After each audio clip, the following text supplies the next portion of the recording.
first section is done. So I am gonna just come in and do a couple extra little stitches, tacks in here just to make sure that that's all secured.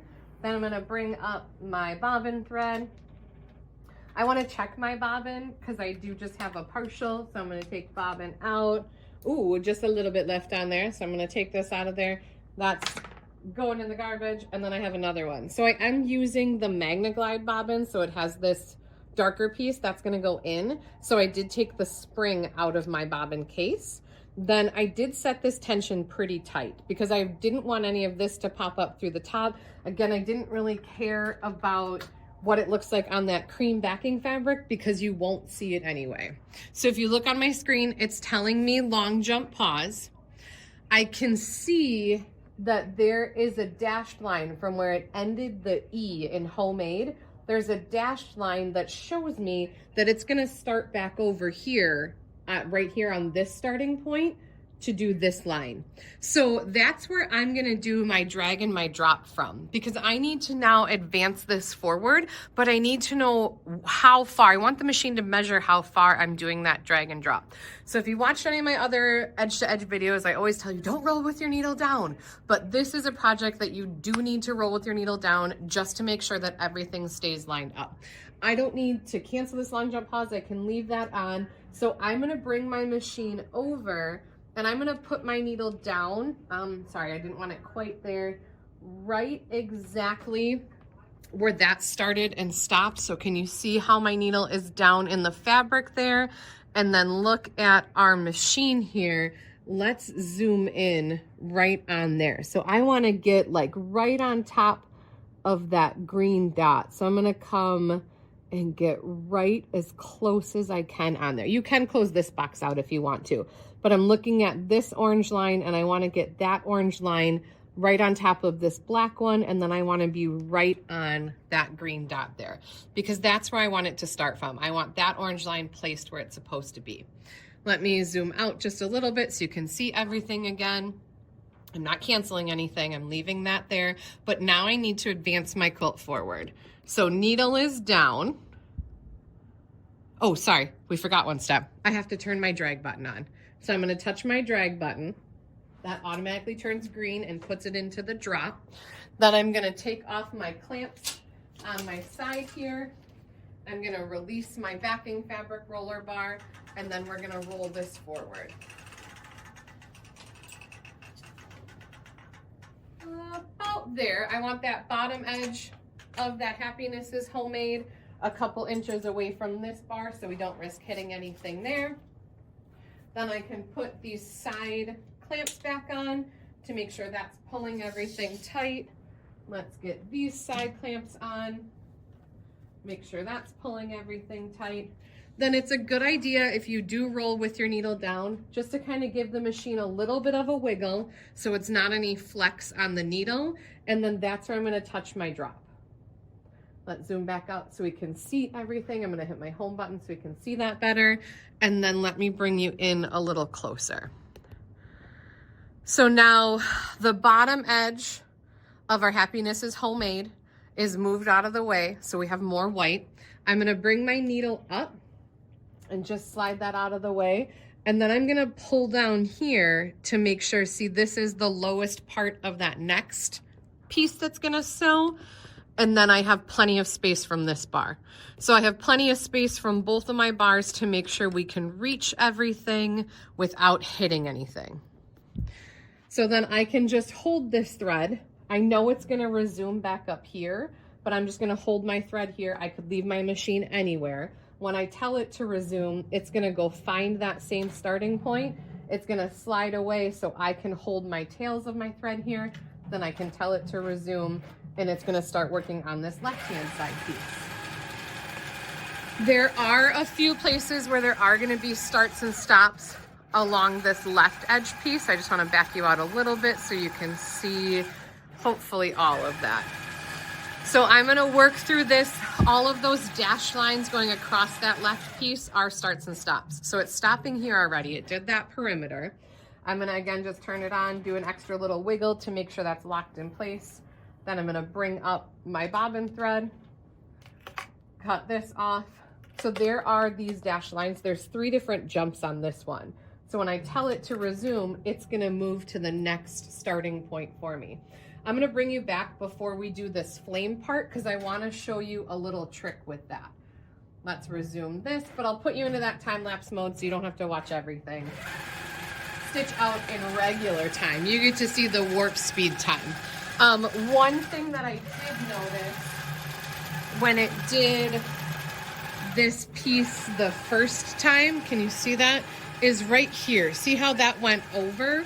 So I'm hoping that because I did this basting, I'm hoping that it won't go over this left side right here, but I'm gonna stay by it just to make sure. So again, it ended, so I'm gonna turn it on and make sure that that corner is really locked in place. Then I'm gonna pull away and bring up my bobbin thread. But right where it did this spoon piece, I thought this could look better because I didn't like how that overlapped there. And even like down here on these corners, it was just a little shy. So as this is stitching, and see here it went over. So as this is stitching, I'm gonna stay here and I'm gonna help work this. So I might be pulling a little tighter or pushing it in, but as it's working those edges, I'm gonna work it to make sure that it stays lined up on these lines. I can tell it to go ahead and resume. It's now gonna start over here and it's gonna start working on these spoons in the middle. So that lined up perfect right on that line. That's great. And I think that's because we took the time to do that extra basting to help secure it. And I do have my side clamps nice and tight too. So I think that'll help. I'm gonna turn you into fast stitch mode so you don't have to watch this in regular time. Just imagine if we could actually stitch this fast, it would be amazing.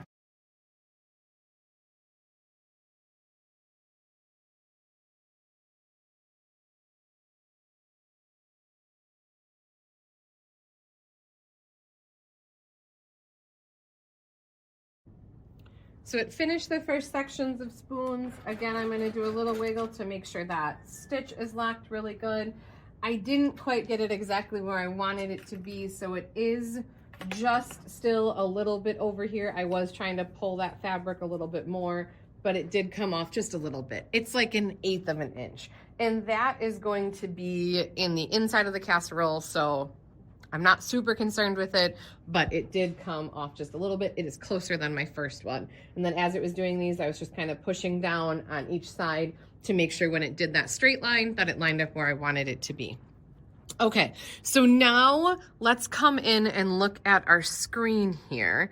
So our next resume, let me close this long jump pause off.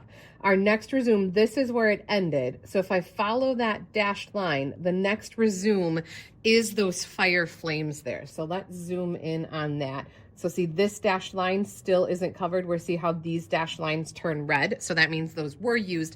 That's the way you can figure out which way it's gonna go. So it's gonna come and follow this dashed line, and that's where it wants to start. Can you see how the flames, let me zoom in even more to make sure you can see that. See how those flames are kind of double stitched? I think, again, because of fabric draw, that was why mine looked like this. So it lined up pretty good here, but then see how in the middle it was over. I'm not quite sure. I don't love how this isn't consistent. So I'm gonna come into the Pro Stitcher. I'm going to cancel the resume because I don't want it to keep going there. If I zoom in even more, there's actually 2 green lines right there, or 2 green dots right there. Can you see that? Let me zoom in even more. So there are 2 green dots right here. So I can choose which one I want it to do first. I'm 90% sure this is the one it's gonna do first because that's where the dashed line is coming. Then it's hard to see, but there's another dashed line right here because it ended the first part of flames. Let me get to the bottom of that dashed line. It's down here, I promise. So it ended these first flames right here, and then see how that's that dashed line.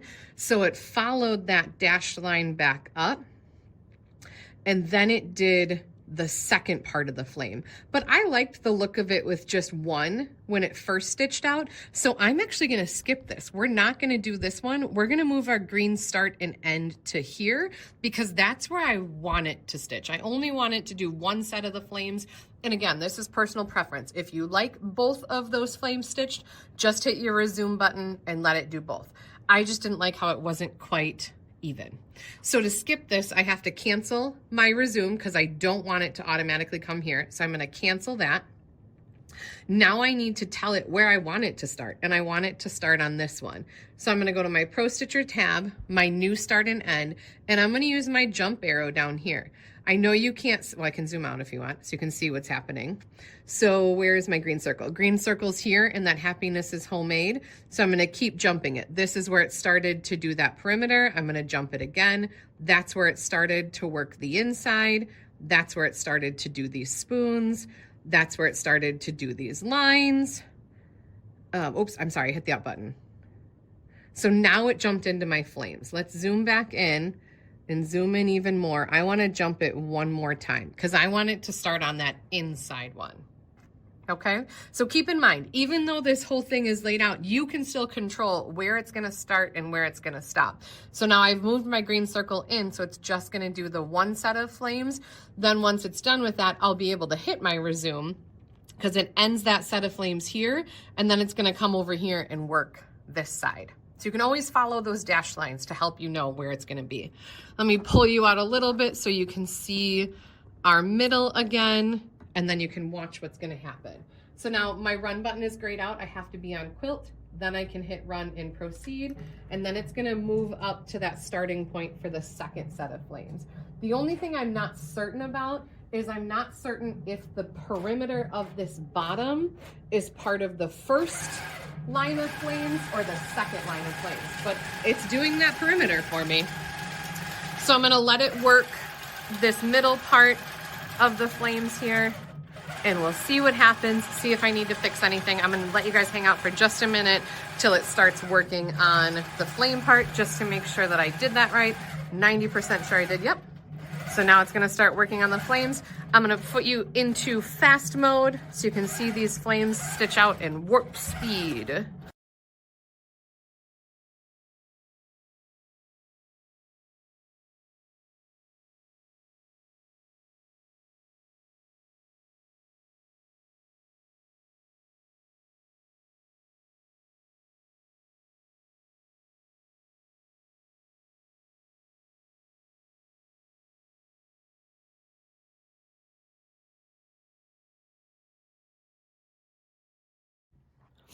Middle is finished.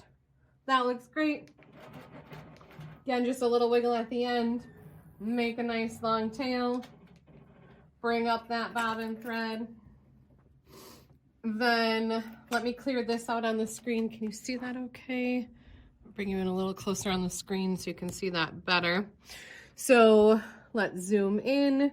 This is where it ended. See this dashed line right here? You can see that extra black line too. So if you follow this dashed line up, that's gonna bring you to here, and that's where it's gonna start working on this part. So you can just hold on to your top thread, tell it to resume. It's gonna slide over and move to that top corner up there. Oh, it's a little bit of a reach. I don't wanna be in your way. Let it take that starting point.